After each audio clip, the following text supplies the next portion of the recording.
Por lo demás, hermanos míos, fortalézcanse en el Señor y en el poder de su fuerza. Vístanse de toda la armadura de Dios, para que puedan estar firmes contra las artimañas del diablo. Efesios 6, 10 y 11. A continuación, presentamos el estudio de la carta a los Efesios. Lección de Escuela Sabática número 12. El llamado a estar firmes. Tópicos del estudio. El estudio de esta semana se centra en dos temas principales. 1. Al unirse a la Iglesia, el cristiano participa automáticamente en una batalla espiritual de proporciones cósmicas. Pero el cristiano no necesita preocuparse, porque su fuerza y armadura provienen del Señor. 2. Todo lo que un cristiano debe hacer es mantenerse firme en el Señor. La preparación para la batalla, Efesios 6, 10 al 20.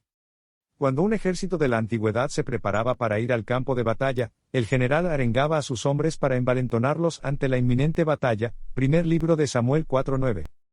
Pero cuando el pueblo de Dios se enfrentaba a un ejército, la arenga incluía un aspecto distinto. La valentía de los soldados no se basaba en sus propias fuerzas, sino en el hecho de que Dios peleaba por ellos, Deuteronomio 22 al 4, segundo libro de Crónicas 32, 6 al 8.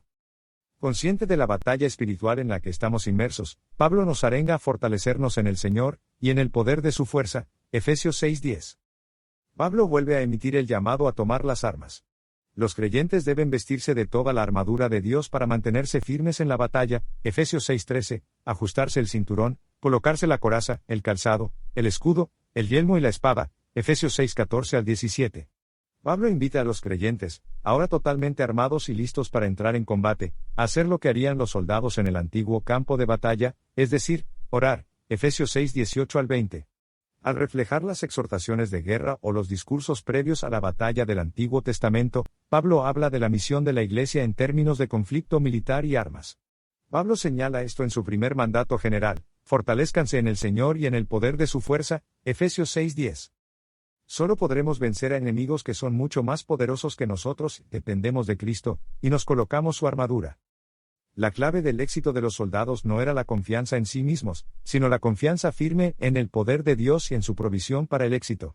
Fuerzas para la victoria. Al repasar Efesios 6, 10 al 20. ¿Cómo visualizas la realidad del gran conflicto, donde los poderes sobrenaturales son literales? ¿Por qué es tan importante mantener esta verdad ante nosotros en nuestro caminar diario con Dios? El conflicto que nos envuelve no es una guerra contra nosotros, simples soldados militantes en uno u otro bando, sino una guerra entre Dios y Satanás. Mientras que Satanás se ocupa de atacar a la Iglesia, cada miembro de ella es apoyado y fortalecido por las tres personas de la deidad. 1. Jesús nos proporciona el poder de su fuerza, 6:10. 2. El Padre nos proporciona su armadura, 6:11. 3. El Espíritu Santo nos proporciona el arma para atacar, 6:17, y el plan de batalla, 6:18. Pablo desea que sus oyentes entiendan que el Dios triuno está plenamente comprometido en pertrecharlos para luchar contra estos poderes malignos. ¿Quién crees que saldrá vencedor en nuestras batallas contra el príncipe del mal? El conflicto cósmico. Usando un lenguaje claramente militar, Pablo nos insta a vestirnos las armas de la luz, Romanos 13:11, con la coraza de fe y de amor, y con la esperanza de salvación como yelmo, Primera de Tesalonicenses 5:8. Pero no habla de un confrontamiento físico, Segunda de Corintios 10:3 y 4. ¿Cómo participamos nosotros de este conflicto cósmico en las regiones celestes? Efesios 6:12. 1. Por amor, Dios nos da vida y nos enrola en su ejército.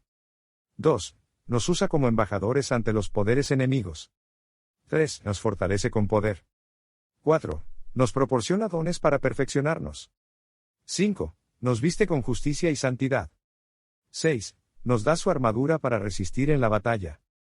Cuando se nos llama a ponernos toda la armadura de Dios, estamos bien preparados para comprender el papel central del conflicto cósmico, pero también debemos permanecer firmes en la seguridad que tenemos de participar en la victoria final de Cristo. ¿Cuáles son algunas de las formas en que personalmente has experimentado la realidad no solo de este conflicto cósmico, sino también de la victoria que podemos reclamar como propia en Jesús?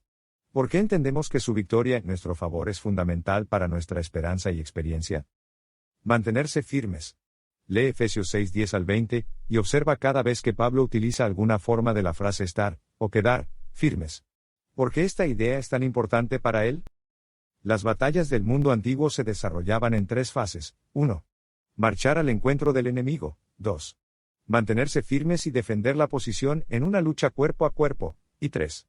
Avanzar haciendo retroceder al enemigo. El punto decisivo que marcaba la victoria era el segundo. Si conseguían mantenerse firmes en su posición, podían hacer retroceder a su enemigo. Por ello, Pablo nos invita a estar firmes contra las acechanzas del diablo para resistir en el día malo y, habiendo hecho retroceder al enemigo, seguir manteniéndonos firmes. Efesios 6, 10 y 13. La unidad también juega un papel importante a la hora de obtener la victoria. Somos llamados a mostrar un frente unido ante el poder enemigo. Filipenses 1:27. Principados y potestades. ¿Cuál crees que es el propósito de Pablo al enumerar una serie de títulos para los poderes espirituales malignos descritos en Efesios 1:21, 3:10 y 6:10 al 20? Muchas veces caemos en el error de confundirnos de enemigo. Creemos que el enemigo es el jefe que nos amenaza con despedirnos si no trabajamos el sábado, o el hermano que nos ha dicho palabras ofensivas. El verdadero enemigo está oculto detrás, imperceptible para nosotros. Las potestades que dominan este mundo de tinieblas son fuerzas espirituales malignas. Efesios 6:12, Nueva Versión Internacional. Nuestro enemigo es Satanás y sus ángeles. No los subestimemos, son más fuertes que nosotros. Nunca es una buena estrategia subestimar las fuerzas del bando contrario. Pablo advierte que no solo nos confrontamos con enemigos humanos, sino con malos espíritus de los aires, dirigidos por un general astuto, el diablo. Sin embargo, aunque debemos estar alertas contra nuestros poderosos enemigos, no debemos dejarnos intimidar por ellos. Por ello, Dios nos insta a vestirnos su armadura, luchar con sus fuerzas, y obtener la victoria. Con este pertrecho no podemos fallar. La victoria está asegurada.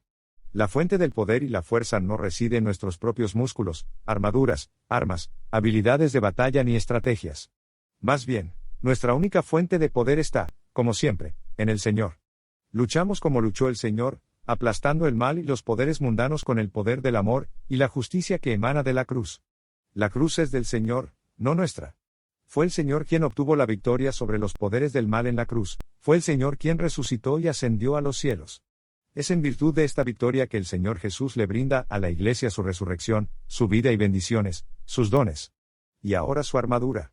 Nunca olvides estas palabras de aliento, porque 7 veces cae el justo y vuelve a levantarse. Proverbios 24:16. Dios te bendiga.